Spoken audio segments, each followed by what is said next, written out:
Bonjour tout le monde, je suis avec Sébastien, un membre de mon académie qui a repris sa première boîte au bout de 2 mois sans apport. Salut Seb, comment vas-tu? Salut Pedro. Bah écoute, très bien, très bien. Merci pour cette Ouais, bien interview. sûr. Ouais, c'est cool, merci à toi parce que c'est toujours inspirant, c'est toujours génial d'avoir des petits retours de membres de l'académie qui ont pu reprendre l'entreprise. Est-ce que tu peux dire un peu, nous poser un peu le décor, cette boîte que tu viens de reprendre, s'il te plaît? Oui, alors c'est une entreprise qui fait de l'aménagement sur mesure intérieur, donc tout ce qui est dressing, bibliothèque, mais vraiment intérieur, qui se base sur le sud-est de la France, et donc il y a 7 ans d'existence. Et donc moi, j'ai repris le fonds de commerce officiellement depuis 2 mois, 3 mois presque. Ok. Est-ce que tu connaissais l'activité? Qu'est-ce que tu faisais avant? Pas Tu du étais dans le tout, domaine? pas du tout. Moi, alors moi, je viens à la base du secteur de la tech. J'étais commercial, je suis pas du tout manuel. Et donc, je me suis lancé là-dedans. J'ai plutôt choisi des secteurs qui me paraissaient intéressants parce que je fais de l'immobilier à côté, de l'investissement immobilier. Donc, je voulais une activité qui s'en rapproche. Donc, j'avais visé agence immobilière, conciergerie et un peu le BTP. Et je suis tombé sur celle-ci et le produit me plaisait beaucoup. Donc, on y allait, quoi. Ouais. En plus, ce que on disait tout à l'heure, c'est-à-dire que tu es rentré dans l'académie, les 6 premiers mois, tu n'as pas trop eu le temps de mettre ton nez Ouais, là-dedans. ouais. Et c'est ça. Et C'est après, c'est ça, combien de ouais, temps? j'ai intégré l'académie bon, des dates en mars et je me suis vraiment mis en septembre. J'ai procrastiné pendant 6 mois et la boîte, j'ai trouvé fin octobre. Bon, Alors, je sais pas si c'est de la chance, mais un an et demi après, quoi. j'ai à peu près repéré sur ces 2 mois une dizaine de boîtes. J'en ai appelé vraiment trois. J'en ai visité deux. J'ai rencontré deux fois deux cédants et j'ai fait une seule proposition, la boîte que j'ai prise. Donc, Ouais, en plus, tu as négocié, on va pas donner les chiffres, mais c'est à peu près 50% de ce qu'elle était affichée, c'est ça, non? ouais, je pense un bon 40% de remise. Bon, après, je pense que le prix était un peu élevé, mais je pense que je l'ai eu à un bon prix. Ensuite, il y Ouais. avait un broker. Et je sais que les brokers, au début, les premiers échanges n'étaient pas évidents parce que voilà, ils me demandaient un peu, il faut de l'apport, il faut du métier, il faut que la boîte soit cool, etc. Et j'avais pas forcément tous les éléments. Mais par contre, à la fin, ça a bien marché parce que je trouve que le broker a été facilitant, quoi. Donc, il a su bien, il avait bien les oreilles du cédant. Donc, je pense que ma proposition a pu être bien appuyée par le broker. Ouais. Donc, ça m'a bien aidé pour ça. Par contre, ça nous contraint aussi à passer par du financement bancaire. Donc, c'est un peu l'inconvénient. Mais après, bon, il y a toujours des solutions on peut toujours trouver des solutions. Ouais, ouais, c'est ça. Et du coup, ce que tu dis, c'est que c'est toujours compliqué souvent de passer par un broker. Un broker, pour ceux qui ne savent pas, c'est comme un agent immobilier, mais qui est là pour vendre des entreprises. Et souvent, c'est plus compliqué de négocier avec eux. Mais pour autant, tu as réussi à négocier un peu plus de 40% de ce qui était inclus dedans, ce qui était prévu. Et du coup, est-ce que tu peux te donner un petit peu de chiffre aussi? C'est-à-dire que cette boîte-là faisait combien à peu près de chiffre d'affaires par an? Oui, alors je faisais donc en 2023. Alors moi, je l'ai acheté sur une base 2022 de 750 000 euros de chiffre d'affaires.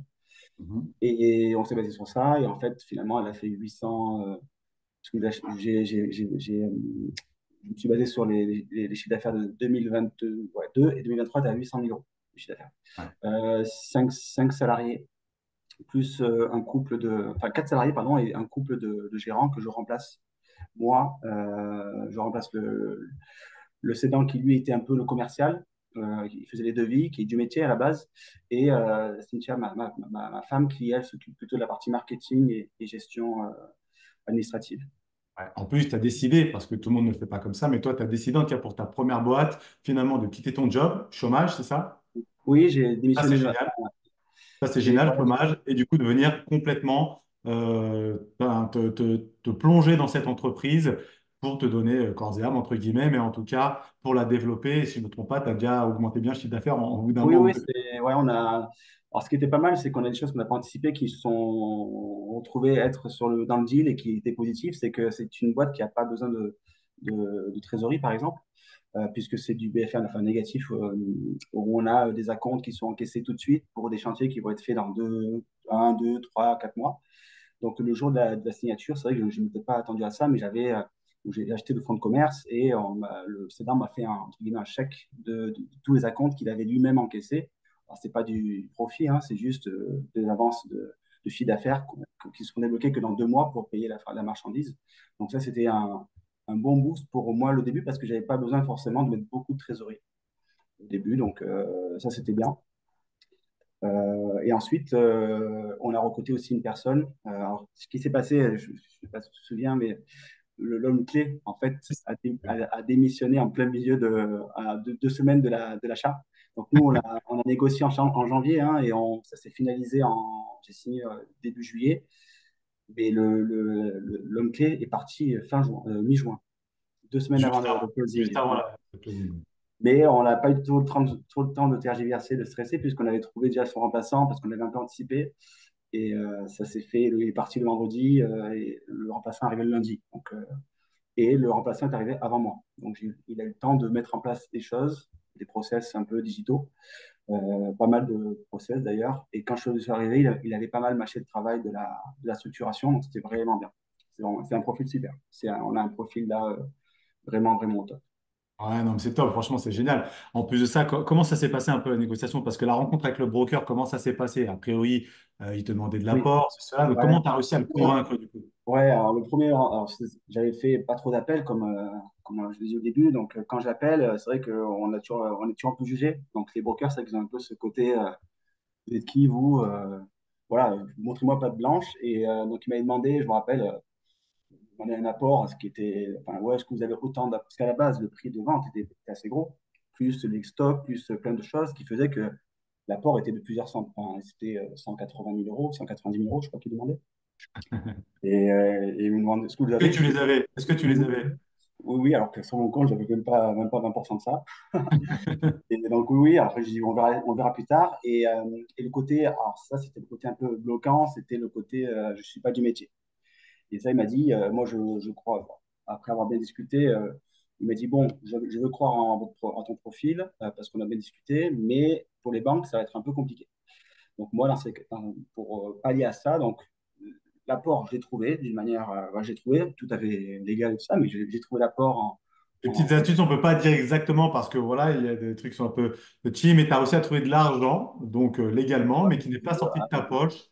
Voilà, donc voilà. ça, tu as réussi. Donc, mais tu as été au bluff, c'est-à-dire que j'ai pas l'argent, mais on met toujours le pied dans la porte. Ne vous inquiétez Ouais, pas, on voit plus tard ça. parce que Ouais. sinon, on va vous faire directement à la porte au nez. Et ça, c'est le plus important. Et tu as fait exactement ce qu'il fallait faire. Et voilà, donc j'ai travaillé au corps quand même, enfin, beaucoup d'échanges avec le broker qui acceptait. Et donc pour la partie, on va dire, je ne suis pas de métier, j'ai trouvé un partenaire, un troisième partenaire qui lui est menuisier, etc. Donc qui a pu être dans le deal pour rassurer la banque.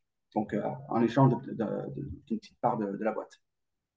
Donc j'avais finalement les trois critères, l'apport, la compétence finalement, menuisier, et une boîte qui était plutôt belle sur le papier. Ouais, Donc ça, ouais, ça. ça, voilà. Et après, du coup, la rencontre s'aidant. Donc, premier appel téléphonique, 1 heure et demie avec le broker, qui a enchaîné directement sur une, sur une rencontre avec le couple de cédants, genre peut-être 2 semaines après. Alors, la petite histoire, le matin même la rencontre était entre midi et 2. À 11h, 10h30, j'ai dit à ma femme, c'est quoi, la boîte elle est chère, je n'y crois pas trop, viens, on n'y va pas. Enfin, on vient, on annule. Et elle insiste. Et elle insiste. Elle dit non, on y va, on y va. Elle a raison. Et on y va. Et ça, c'est 2 heures et demie d'échange. Ça s'est super bien passé. Et j'ai fait la proposition. Et la proposition que j'ai faite, pour être honnête, c'est que j'ai fait une proposition pour ne pas perdre de crédibilité. Donc, je me suis dit, j'ai pris du temps à tout le monde. Maintenant, je ne peux pas juste ne pas faire de proposition, parce que ce ne serait pas logique. Mais j'avais encore un peu cette appréhension, un peu cette crainte. Je dis, bon, je vais faire une proposition pour au moins avoir fait une proposition. Et du coup, j'ai fait une proposition qui, moi, me correspondait en disant, si ça passe, c'est bien. Et du coup, et avec laquelle j'étais à l'aise. Et du coup, ben, on a fait la proposition. Et le cédant a fait une petite surenchère de pas grand-chose. Et finalement, c'est passé. Donc, je croyais pas trop, hein, honnêtement.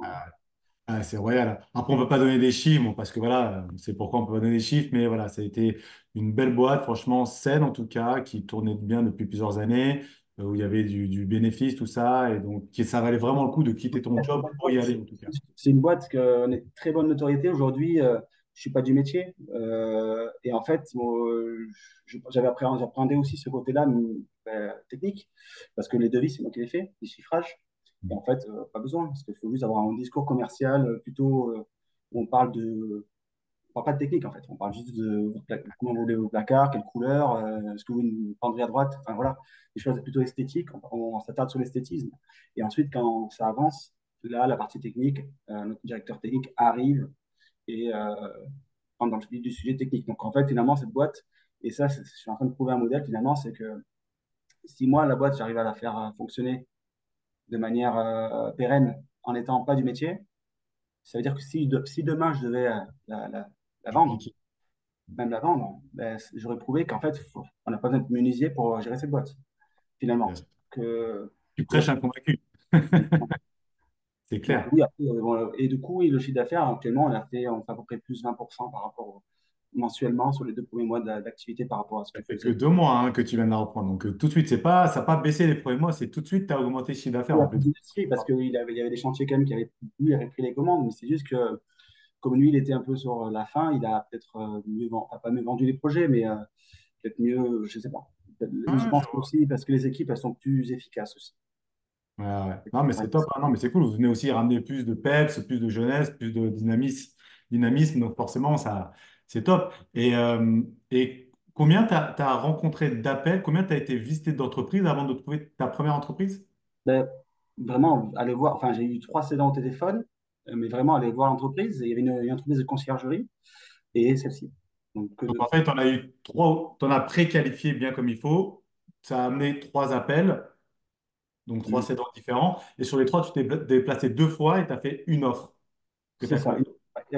Après les appels, il y a peut-être qu'il y en a eu un peu plus, mais il y a vraiment des appels concrets où vraiment il y avait quelque chose d'intéressant au bout. Après, il y a eu des appels un peu par-ci par-là de cédants ou d'intermédiaires, mais c'était pas très concret, quoi. Au bout de 5 minutes, on s'apercevait que ça allait pas, quoi.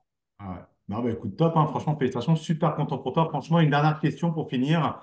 Qu'est-ce que tu pourrais dire, recommander à quelqu'un qui s'y connaît pas du tout par rapport à l'académie, parce que tu es passé par l'académie. Est-ce que tu le conseillerais de passer par l'académie pour aider à aller plus vite? Ben Et- oui, honnêtement, oui, parce que vraiment, ouais, parce que moi, je venais d'un secteur, enfin, j'ai toujours été employé, hein, donc 10 ans de carrière. Après, j'ai fait un peu d'immobilier, qui avait mis un peu le pied dedans. Je voulais quitter le salariat, mais j'avais pas envie de créer un business de zéro, parce que en fait, aujourd'hui, ben, la reprise, pour moi, c'est le meilleur de ce que, enfin, je vois pas ce qu'il y a de mieux aujourd'hui, à part peut-être avoir fait des gros Rapide. investissements dans la crypto ou des choses comme ça, mais vraiment pour pouvoir prolonger maintenir un niveau de revenu certain, parce que aujourd'hui, la société me permet de me rémunérer, en fait, dès le jour 1. Donc, du coup, bon, je ne le fais pas parce que j'ai le chômage, mais je pourrais me rémunérer. On sait où met les pieds parce que faut pas acheter des boîtes en difficulté. Moi, j'ai acheté une boîte qui était saine, qui a une belle image. Et aujourd'hui, je fais aucune prospection. C'est le business vient à moi. Donc, j'ai juste mon téléphone qui sonne. Bonjour, je veux un devis. Ben, je fais des devis. Donc, Ouais, c'est assez confortable et je récupère un beau bébé, quoi. Donc, ouais, c'est clair. qui était bien, bien, bien, bien développé. Ouais. Bon, en tout cas, merci infiniment, Seb, pour le partage, parce que je sais que tout le monde ne vient pas toujours faire le partage comme ça en vidéo, parce que c'est toujours pas toujours simple. En tout cas, merci infiniment pour être venu. Peut-être on se reverra d'ici quelques temps. Tu nous feras peut-être une vidéo dans 6 mois, un an. Tu auras peut-être repris un Oui, concurrent menuisier au coquet, et tu viendras nous dire tout ça. On sera super content de t'écouter. ça Et, va. Des choses dans les tuyaux, en effet. écoute, tant mieux. Écoute, super content. Et à très bientôt alors. Merci, Seb. Merci à toi, Pedro. Salut. Ciao. Salut.